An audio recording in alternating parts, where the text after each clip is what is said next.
আসসালামু আলাইকুম। আমরা এখন আছি তুরাগ নদীর উপরে ব্রিজে। এই যে ব্রিজ,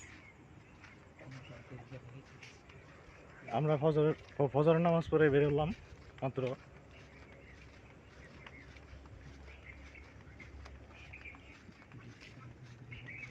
এই ভিডিওটি নতুন তৈরি করা হয়েছে, তারপরে এই ব্রিজটিও নতুন তৈরি করা হয়েছে ইদানিং। আমরা এই ব্রিজটি ঘুরতে আসলাম আপনাদের দেখানোর জন্য। যদি আমাদের ভিডিওটি ভালো লাগে তাহলে লাইক করবেন, শেয়ার করবেন, সাবস্ক্রাইব করবেন, আর পাশে থাকা বেল আইকনটি বাজিয়ে দিয়ে আমাদের পাশেই থাকবেন।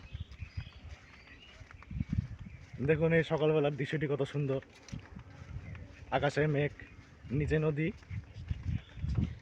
তারপরে আবার নিচে আবার নতুন ব্রিজ।